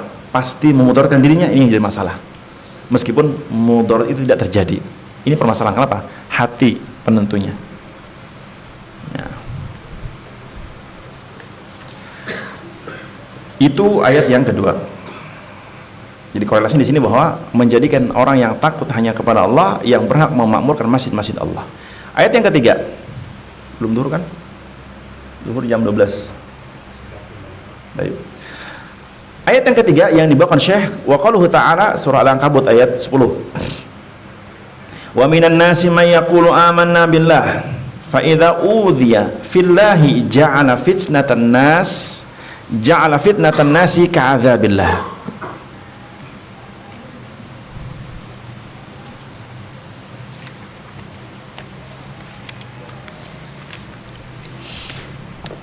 Ayat yang ketiga, wa minan nas, di antara sebagian manusia, man yaqulu, ada yang mengatakan amanna billah, kami beriman kepada Allah. Kata Allah, ada sebagian manusia mereka mengatakan amanna billah, kami beriman kepada Allah. Kemudian fa idza udhiya, jika dia dicelakai.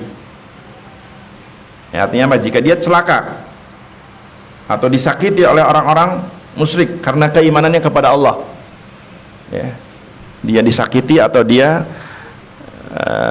dicemooh atau dia diancam oleh orang kafir disebabkan dia beriman kepada Allah, disebabkan dia menyatakan iman kepada Allah.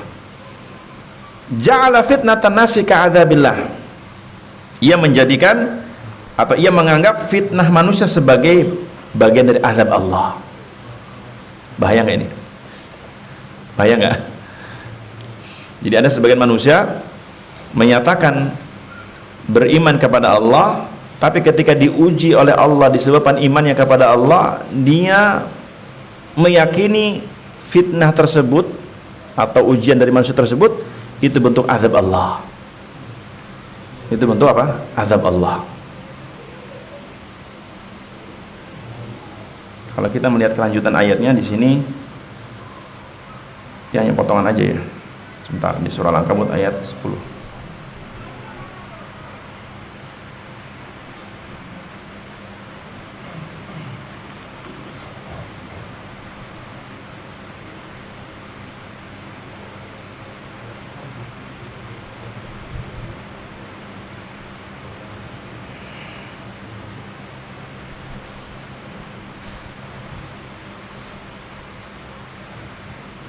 Wa minan nasi man yaqulu amanna billahi fa idza udhiya fillahi ja'ala fitnatan nasi ka'adzabillah wa la in jaa'a nasrun min rabbik la yaqulunna inna kunna ma'akum awalaysa Allahu bi'a'lama bima fi suduril alamin. Ini kan potongan ayat yang sempurna.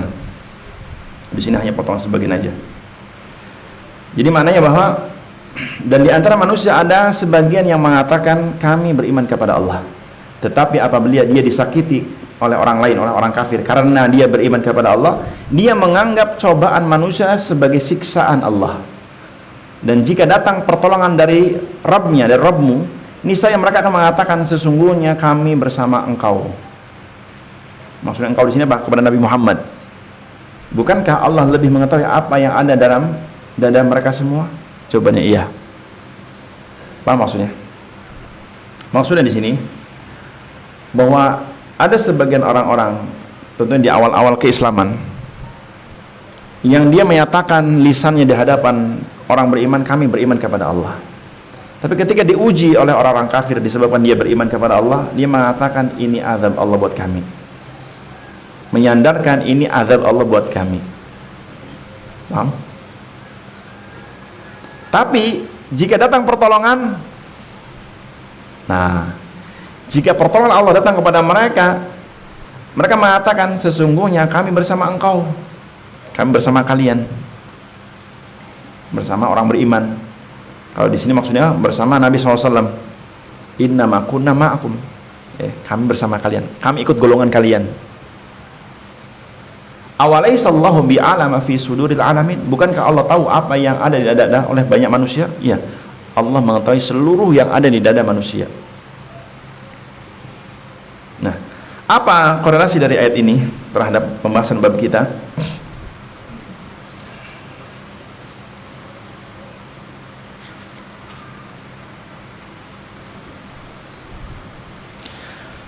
Atasnya mengatakan bahwa ayat ini menjelaskan tentang orang-orang yang mengatakan aku beriman kepada Allah ketika diuji oleh Allah melalui ujian orang-orang kafir atas keimanan, ya dia menisbatkan itu azab Allah, menunjukkan pernyataan dia hanya sebatas lisan, tidak sampai ke hati. Apa maksudnya? Karena kalau orang betul-betul beriman, ucapan dua kalimat syahadat masuk ke hatinya, maka ketika diuji oleh Allah dengan ujian melalui orang kafir atas keimanannya, dia tidak akan mengatakan ini azab Allah. Enggak, ini ujian dari Allah tetap, bukan azab Allah, ini ujian dari Allah. Paham maksudnya? Karena kalau dia mengatakan iman kepada Allah, tapi ketika diuji oleh orang kafir atas keimanannya, dia mengatakan ini azab Allah, berarti dia mengklaim dirinya orang-orang yang akan dibinasakan disebabkan imannya kepada Allah. Dan itu menunjukkan apa? Iman yang tidak masuk ke hati, dia tidak memahami konsekuensi imannya. Karena orang beriman, mungkinkah orang beriman meyakini Allah akan mengadab orang beriman atau orang kafir yang diadab? Hah?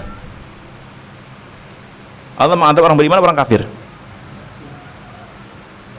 Allah mengadab orang beriman atau orang kafir? Orang kafir. Bolehkah seorang beriman mengatakan orang beriman pasti diazab? Nggak boleh. Karena Allah tidak menyatakan demikian. Maka orang yang mengatakan aku beriman kepada Allah ketika diuji oleh Allah melalui orang kafir disebabkan iman dia, ini azab Allah menimpa kami, menimpa kita. Berarti orang ini apa? Munafik dong. Tapi ketika dapat pertolongan, kami bersama kalian. Dan ini memang kondisi orang munafik di zaman Nabi. Orang munafik kan menampakkan keimanan. Jadi kalau ada kemenangan bersama Nabi, ikut bahagia. Tapi ketika diuji dengan suruh jihad macam-macam, mereka ketakutan, mereka nggak mau jihad. Ini memberatkan macam-macam pokoknya. Ini karena apa? Iman belum masuk ke hati. Iman belum masuk ke hati mereka. Makanya ada sebagian di zaman Nabi orang-orang yang dia beriman itu di penghujung, di pinggiran. Kan harusnya iman itu masuk ke hati kan?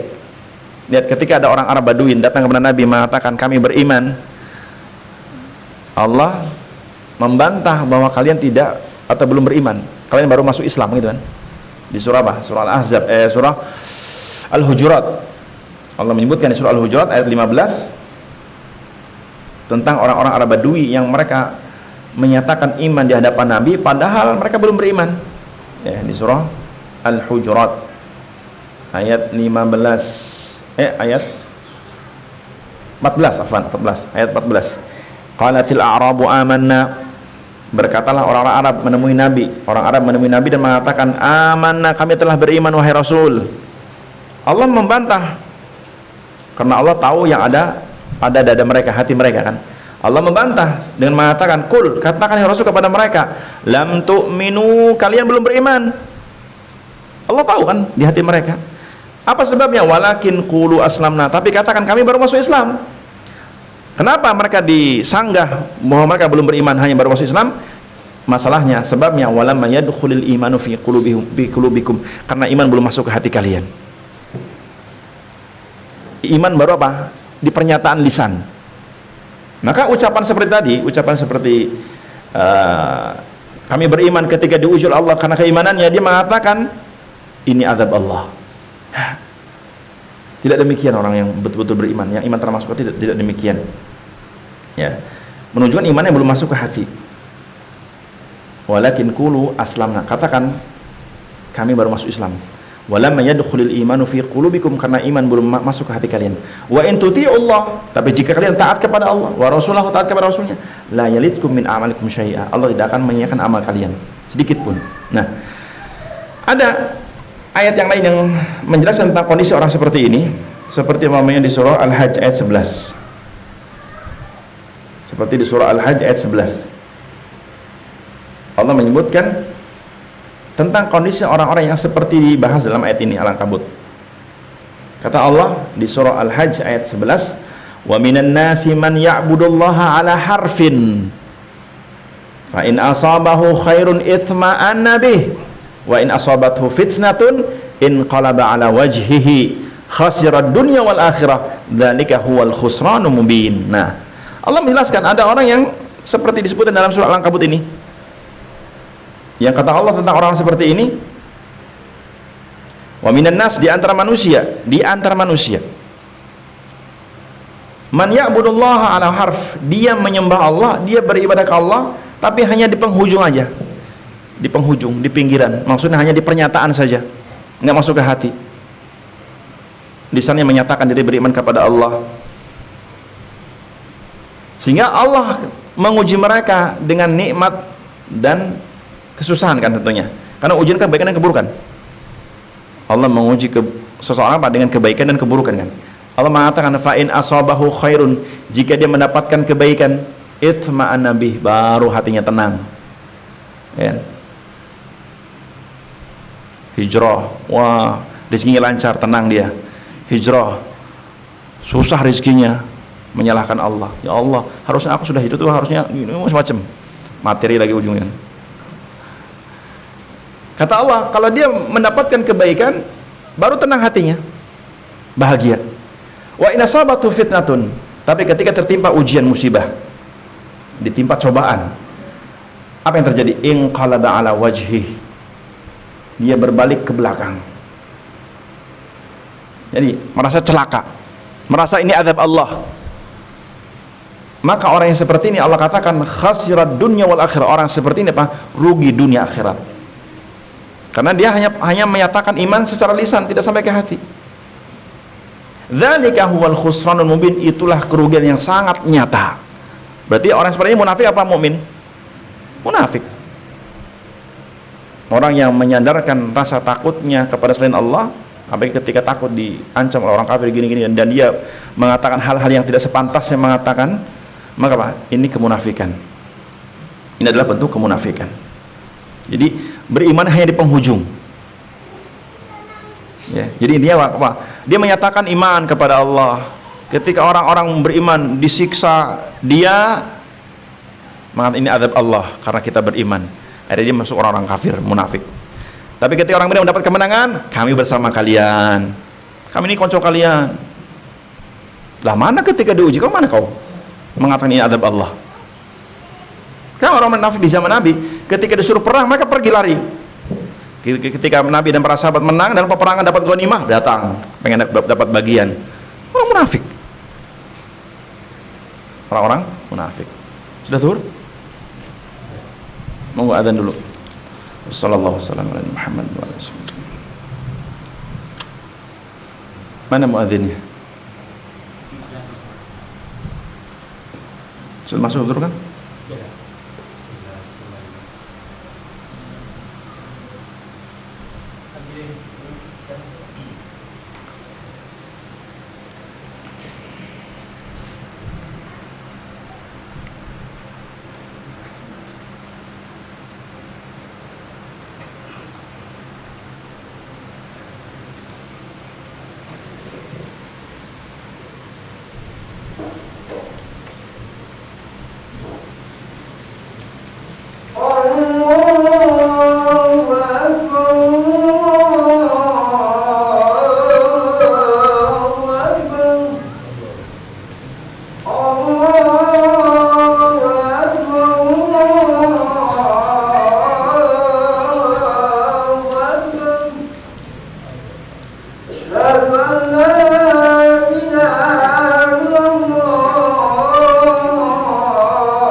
Bismillah. Ada pertanyaan? Ada yang ditanyakan?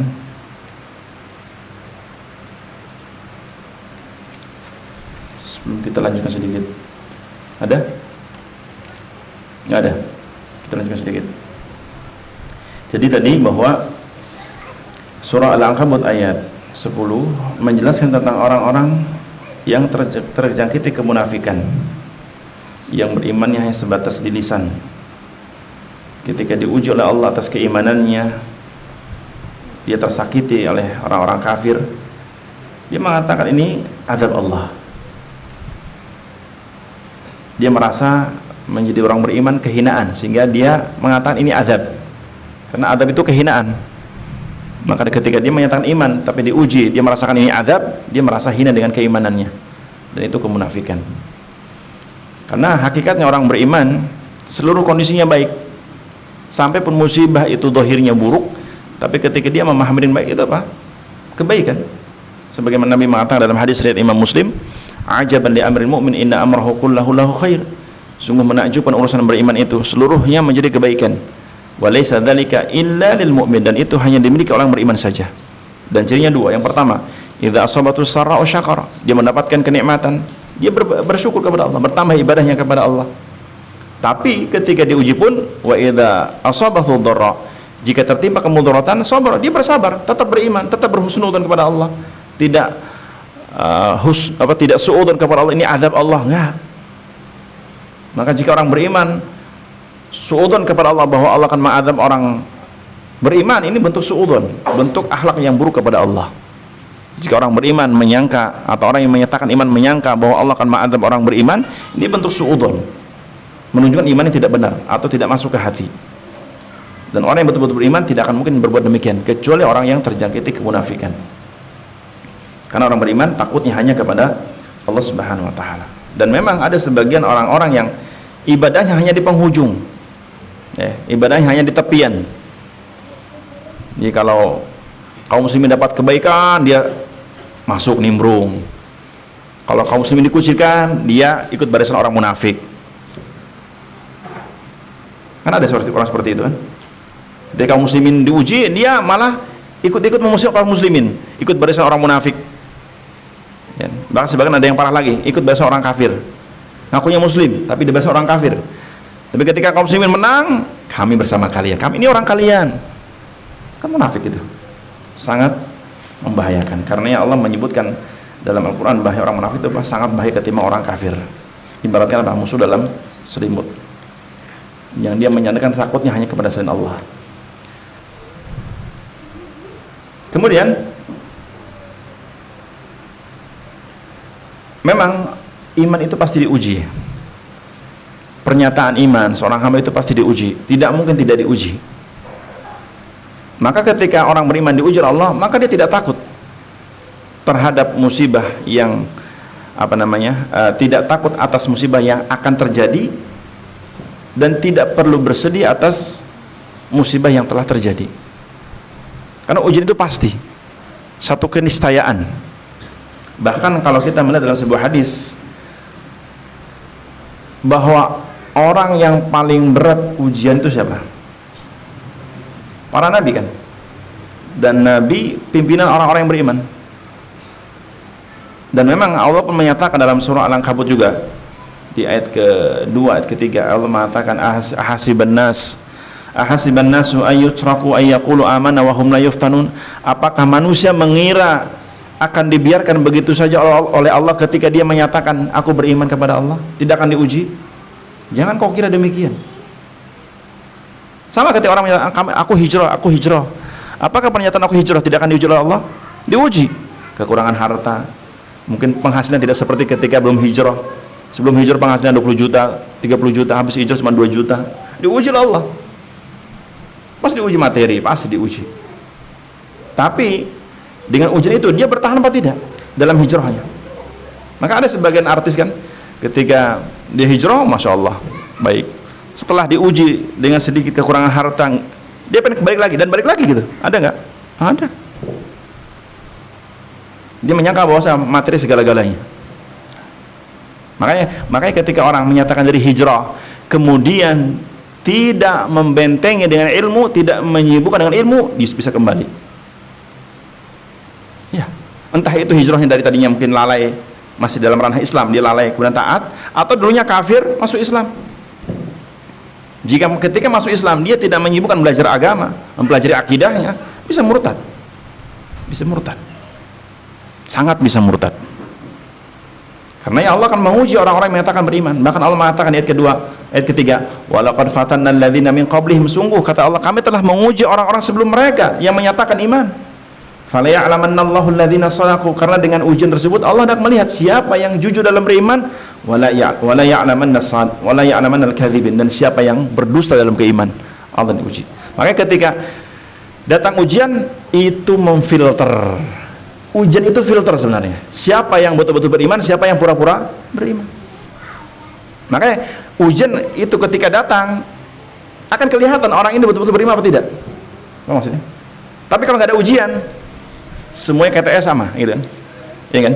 Coba sekarang kalau saya bikin ujian sekarang, ujian pelajaran apa pengajian kitab tauhid dari awal bab, kelihatan siapa yang bisa menjawab, siapa nggak bisa. Oh, yang datang cuman apa? Ngaji kuping, ngeruk kayak siapa yang mencatat. Kan kelihatan kalau ada ujian. Iya nggak? Siap? Siapa yang datang ngantuk-ngantuk? Siapa yang datang sambil ngomong, sambil ngobrol? Kelihatan nanti. Ketika dapat ujian, wah, aku kejadian orang iso ya. Isin aku saiki. Nah, tapi kok saiki kok nah, itu kelihatan. Makanya ada istilah ulama apa?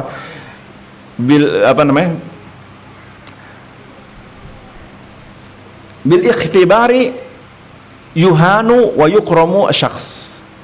Dengan ujian akan terlihat siapa yang dimuliakan, siapa yang dihinakan. Betul. Dengan ujian, dengan adanya ujian akan terlihat siapa yang betul-betul dimuliakan oleh Allah, siapa yang dihinakan oleh Allah dengan ujian. Dan ini berlaku dalam ujian keimanan juga sama. Maka ketika orang menyatakan iman, datang ujian, dan itu pasti. Maka ujian itu akan menentukan siapa yang betul-betul jujur dalam iman dan Allah memuliakannya, dan siapa yang bohong dalam keimanan dan Allah akan menghinakannya, akan membongkar. Sama dalam ujian umum aja kayak sekolah ujian. Dengan ada ujian, siapa yang berhasil, siapa yang tidak kan? Siapa yang sungguh-sungguh belajar, siapa yang nyontek. Kelihatan. Nah, dan itulah apa? Buah dari ujian. Makanya ketika Nabi ditanya Rasulullah, man asyadun nasi balaan, siapa sih orang yang paling berat ujiannya? Kata Nabi, al-anbiya, para nabi. Kenapa? Karena para nabi imannya tinggi. Dan Nabi pernah diuji. Makanya mereka ujiannya berat. Baru di bawahnya tsummal amsal fal amsal, yang semisalnya. Siapa semisalnya? Para ulama yang mengemban ilmu, yang menerima ilmu dari para nabi, ulama-ulama yang di setiap umat. Kemudian setelahnya apa? Sesuai dengan kadar imannya. Jika imannya kuat, ujiannya kuat. Jika imannya rendah, lemah, maka lemah. Dan ternyata hikmah ujian itu apa? Hikmah terbesarnya bagi orang beriman, hikmahnya agar si hamba tidaklah menghadap Allah kecuali bebas dari dosa. Maka orang beriman memahami ujian, hakikat ujian, ya, jika dia bersabar, Allah mengharapkan penghapusan dosa-dosanya dia untuk menghadap Allah supaya dia tidak ada masalah di hadapan Allah. Tapi ketika tidak sabar diuji, alamat justru kemurkaan akan dia dapatkan. Maka Nabi mengatakan dalam hadis riwayat Imam Abu Dawud, Nabi mengatakan bahwasannya innallaha idza ahabba qauman ibtalahum, sesungguhnya Allah jika mencintai seorang akan menguji mereka. Faman radiya falahu ridha, siapa yang ridha diuji tetap beriman, Allah memberikan keridhaannya. Wa man sakhita falahu sukhtu, siapa yang murka, Allah pun murka kepadanya. Inna 'idhamil jaza ma'a 'idhamil bala, sungguh besarnya pahala ujian sebanding dengan besarnya ujian. Lah pahalanya pengen besar, ujian pengen sedikit, ini gimana? Pengen lebih mulia di sisi Allah, diuji dikit udah kelepek-kelepek, ya kan? Pengennya apa? Sukses tinggi, diuji dikit. Makanya kata Nabi, besarnya pahala di sisi Allah sebanding dengan besarnya ujian. Semakin dia bersabar dalam ujian, semakin tinggi kemuliaan di sisi Allah Subhanahu wa taala. Tapi untuk bisa melalui masa-masa itu dia butuh ilmu. Butuh ilmu. Makanya ilmu ini selain sebagai perisai dan melahirkan rasa takut, juga untuk bisa membentengi hati agar ketika diuji tidak goyah. Barakallahu fikum. Sekira demikian karena saya harus safar. Semoga bermanfaat. Insyaallah kita lanjutkan di kesempatan yang akan datang di akhir bab ini. Semoga Allah istiqomahkan kita di atas iman dan taqwa dan istiqomah sampai lancar menjemput kita masing-masing. Subhanakallah bihamdik asyhadu an la ilaha illa anta astaghfiruka wa atubu ilaik. Assalamualaikum warahmatullahi wabarakatuh.